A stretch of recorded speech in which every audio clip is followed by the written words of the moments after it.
नमस्कार, मी अनिल उपाध्ये. शिवसिद्ध बातमीपत्रात आपलं स्वागत आहे. पाहूया आजची बातमी. हातकणंगले तालुक्यातील चोकाक इथल्या सचिन पाटील यांनी चोकाकचे सरपंच सुनील चोकाकर आणि ग्रामसेवक यांच्यावर जलजीवन मिशन कोविडमधील अनुदान 15वा वित्त आयोग साहित्य खरेदी घोटाळा यासह अनेक तक्रारींच्या माध्यमातून भ्रष्टाचाराचे आरोप करत रक्कम वसुली करून कारवाई करावी अशी मागणी हातकणंगले गटविकास अधिकारी यांच्याकडे केली होती.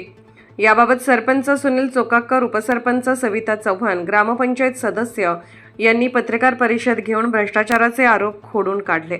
यावेळी बोलताना सरपंच सुनील चोकाकर यांनी सचिन पाटील यांनी भ्रष्टाचाराचे केलेले आरोप हे राजकीयदृष्ट्या बिनबुडाचे केले असून केवळ बदनामीच्या उद्देशाने तथ्यहीन तक्रार केली आहे.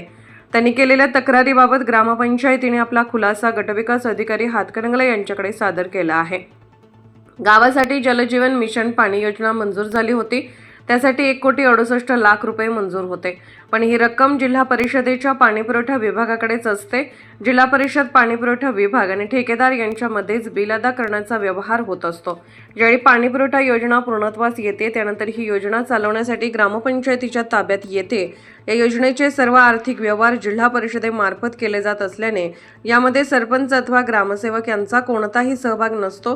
हा आरोप बिनबुडाचा केलेला आहे. कोविड काळामध्ये कर्मचाऱ्यांना अदा केलेली रक्कम नियमानुसारच अदा केली आहे. ज्याच्याकडे जादा रक्कम गेलेली आहे त्यांनी ती रक्कम पुन्हा ग्रामपंचायतमध्ये जमा केलेली आहे.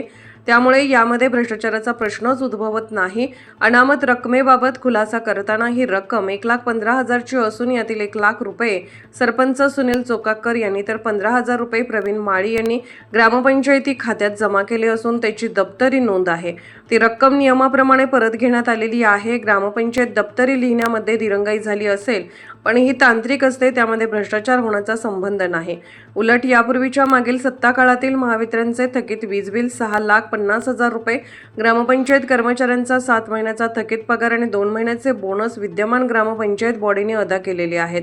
या संपूर्ण प्रक्रियेमध्ये शासनाच्या निधीचा कोणताही प्रकारे अपहार झालेला नाही असा खुलासा पत्रकार परिषदेत करण्यात आला.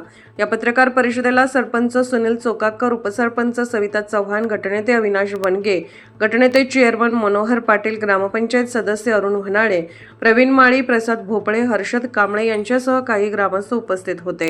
चोकाक गावामध्ये ज्यावेळेस ग्रामपंचायत इलेक्शन आली त्यावेळेस माझं आणि आमचे चेअरमन साहेब मनोहर पाटील साहेबांचं एक गावाला सुसंस्कृत चांगल्या विचाराचा सरपंच द्यायचा ठरलं. त्यामुळे आम्ही शोध घेऊन ह्या व्यक्तीकडे गेलो. ही व्यक्ती वेंगुर्ला हायस्कूल वेंगुर्ला आणि अरविंद ख्रिश्चन स्कूलला मुख्याध्यापक म्हणून काम करत होते. ह्यांचा कुठलाही राजकीय पेशा किंवा राजकीय पिंड नव्हता, पण गावाला एक सुसंस्कृत घराण्यातला सुसंस्कृत विचाराचा मनुष्य पाहिजे म्हणून आम्ही यांना रिक्वेस्ट करून 2 दिवस कन्व्हिन्स करून यांना आम्ही उमेदवारी देऊन गावानेही त्या पद्धतीने निर्विवादपणे यांना निवडून दिलं. यांचीवर भ्रष्टाचार आरोप झाले. मला एक तुम्हाला त्यांनी ते बाकीचं सगळं ऑफिशियल उत्तर दिल्यातच यांच्या घरची स्थिती मला सांगायची आहे. यांची 2 मुलं IT क्षेत्रामध्ये काम करतात. त्यांना दोघांचे त्यांच्या घरात 3-4 लाख रुपये येतात. ही दोघं मुख्याध्यापक रिटायर झालेले आहेत, नवरा बायको. यांना पेन्शन लाख रुपये येते. यांच्या घरात महिन्याला 5 ते 6 लाख रुपयाचं इन्कम स्तोत्र आहे. हा माणूस कुठलं तर शाळेचं झाड विकून भ्रष्टाचार करेल का? आणि हे जे घराण्याचं हे आमच्या गावातलं यांचं हे आहे सुसंस्कृत घराणं, ही असं काही तुटपुंज याच्यावरची लोक नाही आहेत. हे सगळ्या पंचक्रोशीला माहीत आहे, तालुक्याला माहीत आहे. आणि कामात व्यक्ती आणायचा म्हणून एखाद्या चांगल्या व्यक्तीवरती आरोप करत असते ते चुकीचं आहे. आणि महामीडियानं काम करत असताना पण कुणाला उपद्रव होईल, कुणाला त्रास होईल, बातमीची शहानिशा करून बातमी देतो ही तुम्हाला माझी विनंती राहील. कारण आम्ही या बातमीचा ज्या त्यावेळेस जर उत्तर दिलं असतं तर आरोप प्रत्यारोप झाले असते. आम्ही शिस्तीत घेतलं की पंचायत समिती काय आमची चौकशी करणार आहे, काय कारवाई करणार आहे. आता गावात असते तर मी अप्पा उठवले की सरपंचाला घरी घालवतो. चुकलं असेल तर आमचं सरपंच जाऊन दे ना घरी. आम्ही यांना राखायला शिकलो इथं. त्यामुळं चुकीची कामं होत नाहीत, चुकीच्या नोंदी होत नाहीत.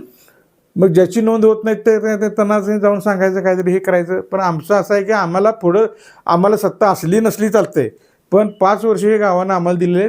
गावाचं काटेकोरपणानं जे काही कायद्याप्रमाणे कामं आहेत त्याप्रमाणेच कामं होतील. कितीही तक्रार झाल्या, एकाही तक्रारीत आजपर्यंत कारवाई नाही. शाळेचं झाड तोडलं, त्या वनपालाने आम्हाला सांगितलं की तुमच्या गावात तक्रार आल्या, तसं बघायला तर ग्रामपंचायतीचा अधिकार असतोय झाडं वगैरे काय करायचा. आमच्यापर्यंत ती तक्रार येत नाही, पण तुमच्या गावामुळे तक्रार आल्या, त्यामुळे आम्ही आम्हाला तक्रार आल्या म्हणजे आम्हाला बघणं गरजेचं आहे. म्हणून त्यांनी बघितलं. तहसीलदारांच्याकडे तक्रार केली, तलाठी कार्यालय बेकायदेशीर आहे म्हणून. मग तलाठी कायदेशीर गावाची जागा तहसीलदारनेच ऑर्डर दिल्या, तहसीलदारचं पण पत्र द्या यांना, ती कुठेही त्यामध्ये म्हणजे बेकायदेशीरपणा नाही आणि तुम्ही ती ओपन जिम बांधू शकताय. आणि तहसीलदाराचीच परवानगी आम्हाला आली. त्यांनी तक्रारी केल्या त्या सगळ्या तक्रारी आम्ही सगळं यांना सांगितलं की तक्रारी सगळ्या सॉल्व आउट करून घ्या आणि रितसर त्याला उत्तर द्या. रितसर उत्तर देतोय म्हणजे आम्ही कुठं दबलेलो नाही किंवा आम्ही कुठं चुकीचं केलेलं नाही. त्यामुळे आम्ही सत्याच्या मार्गाच्या मागं आहे आणि आमचा सरपंच भ्रष्टाचार करणार नाही ही 1,00,000% आम्हाला माहीत आहे, आमच्या गावाला माहीत आहे. आणि जर आम्ही केला असेल तर त्याचा आम्हाला ज्यावेळेस योग्य शासन मिळेल, योग्य यंत्रणेकडून ते आम्ही घ्यायला तयार आहे. एवढंच बोलतोय आणि थांबतोय. जय हिंद, जय महाराष्ट्र. मी सुनील वसंतराव चोकाकर, लोकनियुक्त सरपंच मौजे चोकाक. गेल्या काही दिवसामध्ये सचिन पाटील या व्यक्तीनं एक बातमी प्रसिद्ध केली होती, बाईट दिलेली होती. आणि या बाईटमध्ये ग्रामपंचायत चोकाक यांच्या दप्तरी कामकाजामध्ये अनियमितता, त्याचबरोबर भ्रष्टाचार, अपहार आणि बोगस खरेदी असा उल्लेख केलेला होता. आज तागायत आमच्यावर बरेच आरोप केलेत. हे सगळं आमच्या पॅनेल प्रमुखांच्या कानावरती आहे. पण आमची एक अलिखित नियम आहे की बाबा कुणी काय बोललं की त्याला उत्तर द्यायचं नाही. पण ज्या वेळेला हा भ्रष्टाचाराचा मुद्दा आला त्यावेळेला मी म्हटलं ह्या दोघांनाही आता बसून चालायचं नाही. पैसे काय आम्ही खाल्लेले नाहीत किंवा भ्रष्टाचार काय केलेलं नाही, अपहार काय केलेलं नाही. आणि त्यामुळं गेला महिनाभर झालं त्यांनी बाईट दिलेली आहे, लगेच आम्ही बाईट दिलेली नाही किंवा पत्रकारांना बोलवलं नाही. याचं कारण पण असं आहे की आपल्याकडे काहीतरी पुरावा पाहिजे. आता माझ्याकडं हे पंचायत समितीचे 3 कागद आहेत. यामध्ये एक अहवाल आहे, चौकशी अहवाल आहे, दुसरा आहे ते हे आहे वसूल आहे आणि तिसरा आहे ते कारणे दाखवा नोटीस आहे. यांनी जे आरोप केलेले आहेत या आरोपामध्ये बऱ्याच ठिकाणी त्यांनी आकडे सांगितलेले आहेत. इथं फिगर्स आहेत. ह्या फिगर आणि याचा जर तुलनात्मक अभ्यास केला आपण तर या फिगर ह्या कुठंतरी मनानं गाठलेल्या असं वाटतंय. आता त्यातलं पहिलं सांगेन तुम्हाला, येथील हे पेपर जी न्यूज आहे तीच वाचतोय मी. 1,78,00,000 जलजीवन योजनेतून 5,88,000 खर्चात अनियमितता. खरं तर चोकाकसाठी जी जलजीवन मिशन योजना आहे याचे निधी आहे तो 1,78,00,000 नाहीच आहे, तो 1,68,00,000 असा आहे. आणि या जलजीवन योजनेतून 5,88,000 खर्चात अनियमितता झालेली आहे. जो निधी आमच्याकडे येतच नाही. हा जलजीवनचा निधी कुठे असतो तर ते शासन, महाराष्ट्र शासन आणि केंद्र शासन यांच्या संयुक्त विद्यमाने हा निधी जलजीवनचा हा झेडपीला असतो. आणि तो कोट्यावधी रुपयांचा निधी ग्रामपंचायतीच्या कुठल्याही खात्यावर कुठल्याही गावात येत नाही. आणि या खात्यातून जलजीवन योजनेच्या 5,88,000 खर्चात अनियमितता, जो निधी आमच्याकडे आलाच नाही त्यात अनियमितता कशी होईल. आणि हा आकडा किती आहे 5,88,000. अरे पैसा एक नाही पैसा त्यांचा आला नाही आमच्याकडे, अनियमितता होईल का. त्यानंतर 58,000 रुपयाचा अपहार झाल्याचा अहवाल अधिकारी कटारे यांनी सादर केल्याची माहिती तक्रारदारांनी दिलेली आहे. खरं तर 58,000 मी मगाशी सांगितलं आहे तुम्हाला की अपहार इथं झालेलाच नाही. 58,000 हे चुकीचं आहे, तर अपहार मी म्हणत नाही. पण कर्मचाऱ्यांना जे अनावधानाने जास्त रक्कम गेलेली होती कोविड मानधन, ती मानधन त्यांनी परत केलेली आहे आणि ते आहे 32,034 रुपये एवढीच आहे. आणि ती परत केल्याने त्या कर्मचाऱ्यांनी एका दिवसात दिलेली आहे. ती म्हणजे अनावधानाने गेलेली रक्कम ही काय भ्रष्टाचार होऊ शकत नाही किंवा अपहार होऊ शकत नाही, ती परत घेतलेली आहे, तिची वसुली झालेली आहे. आणि 100% वसुली करून ते वसुली पत्रक मी मोकाशी मॅडमना पाठवलेलं आहे. त्यानंतर बघा असं आहे की अशा कर्मचाऱ्यांनी 65,000 बेकायदेशीर अदा केले. अशा कर्मचाऱ्यांना खरं तर ही तक्रार होईपर्यंत मी माझ्या कर्मचाऱ्यांना कोविड मानधन दिलेलं होतं, पण अशा वर्कर्सना दिलेलं नाही. त्यांचे 2 वेळेला अर्ज आला, त्यांना बसवून सांगितलं की थोडंसं पैशाचं निधी नाही आमच्याकडं, तुम्हाला देणार म्हणजे देणार म्हणून सांगितलं. आणि ही तक्रार होईपर्यंत एकही पैसा त्यांना दिलेला नव्हता अशा वर्कर्सना. पण इथं लिहिलं आहे 65,000 अदा केलेत म्हणून. ही चुकीची बातमी. आणि मगाची जी बातमी आहे सरपंचांनी 1,20,000 अनामत रक्कम उचल केली. खरं तर उचल केली ही रक्कमच चुकीची आहे. 1,20,000 आहे, 1,15,000 रक्कम आहे, ते ठेवलेले आहे आणि 6 महिन्यानं काढलेले आहे आणि त्याचं मी व्याजसुद्धा घेतलेलं नाही आणि ती गरज होती म्हणून हे केलेलं आहे. त्या कोणाची होती? माझी आणि यांची होती. मग ती साधा विषय आहे ना, अनामत ह्यांचीच आणि ह्यांचीच अंमत ह्यांनी उचलली तर तो भ्रष्टाचार कसा? नाही ते आहेत की सगळे याच्यात आहेत माझ्याकडे ते मग ती मुद्दाम अमानत कोणाची आहे ती पहिला सांगा ना आपल्याला. अमानत सांगितलं. तुमचीच विषयाची आहे. होय. तुम्हीच अमानतीच भ्रष्टाचार केला म्हणजे किती बालिश मग तेच की होय ते झालंच की. हां त्यानंतर परत जे निवेदन झालं महामीडिया 24ला, तर त्या निवेदिकेनं असं म्हटलं होतं, पंचायत समितीच्या अहवालानुसार नळ पाणी पुरवठा 5,88,030 रुपये व 15 वित्त आयोग व ग्राम निधीमधून 3,29,000 रुपये आर्थिक अनियमितता. सदर रक्कम जल जीवन योजनेतून खर्च होणे गरजेचे असताना नियमबाह्य खर्च केला. खरं तर ह्या ज्या रकमा आहेत आणि इथं म्हटलेलं आहे पंचायत समितीच्या अहवालानुसार, पंचायत समितीचा अहवाल तुम्हाला देणार आहे मी, यात कुठंही ह्या ज्या मोठ्या रकमा आहेत 5,88,030 रुपये, 3,29,000 रुपये कुठेही दिसत नाही. हे सगळं जे म्हणायला येईल तेच या ठिकाणी घातलेलं आहे. त्यानंतर जलजीवन मिशनचं मी सांगेन तुम्हाला की 30/5/23 ते 27/3/26पर्यंत नळ पाणी पुरवठ्याचा एकूण खर्च हा 1,74,037 रुपये झालेला आहे. हे नळ पाणी म्हणजे 3.5 वर्षाचा खर्च आहे हा. आणि जलजीवन मिशन आमचं कोल्हापूर जिल्ह्यामध्ये चोकाक हे असं गाव आहे की जलजीवन योजना जिल्ह्यात पहिले आहे आणि जलजीवन योजनेचं MSEBचं कनेक्शन हे सुद्धा जिल्ह्यात पहिलं आहे. आणि हे MSEBचं कनेक्शन आम्हाला 11/7/2024 रोजी म्हणजे जुलै महिन्यात मिळालं आणि त्यामुळे याचा काय लाभ घेता आला की आपल्या विहिरीला पाणी होतं. त्यानंतर 5/3/25 आता इथं जलजीवन योजनेतून पाणी घेतलेलं आहे. 5/3/25 ते 27/3/26 या कालावधीमध्ये जलजीवन योजनेचं पाणी घेतलं आहे आणि मगाशी सांगितल्याप्रमाणे तो ठराविक जो एरिया आहे तिथं लिकेजेस झालेला आहे आणि त्याचा खर्च जो आहे तो हा 69,237. आणि अशोकराव माने आमदार आदरणीय ते त्यांना माहिती आहे की हा खर्च ते देणार आहेत आपणाला आणि तसं डिलिंग आमचं झालेलं आहे आणि मी तसं ॲप्लिकेशनसुद्धा केलेलं आहे पाणी पुरवठा विभाग, पंचायत समिती आणि ग्रामीण पाणी पुरवठा विभाग, जिल्हा परिषदला आणि ते मिळणार आहेत पैसे. हा त्यांनी देताना काय दिलं तर 23पासूनचे पैसे, 23पासूनचे पैसे विहिरी चालू असताना जलजीवन योजनेतून पैसे कसे म्हणजे आमचे पैसे खरं तर ते जलजीवन योजना त्या कॉन्ट्रॅक्टरनं देणं गरजेचं होतं. पण ते पैसे म्हणजे फक्त झाले 2 वर्ष, त्यातले 3 आणि 3 6 महिन्याचाच खर्च आहे तो. आणि ते पाईपलाईन 10 पाईपा परत गाठलेल्या आहेत आपण, त्या त्यांनीच दिलेल्या आहेत आणि ते सगळे माझ्याशी सांगले ते पैसे माझे मी देणार आहे, देणार गावचे पैसे खर्च करून गावाला उघड करणार नाही, ते पैसे घेणार आणि पैसे मिळाल्यानंतर तसं पत्रसुद्धा दिलेलं आहे मी त्यांना, ठरावसुद्धा आहे त्याचा, ठरावसुद्धा केलेला आहे तो. त्यामुळे ते पैसे काय त्यांनी गेलेले की गावाचं नुकसान झालं आहे असा भाग म्हणता येणार नाही.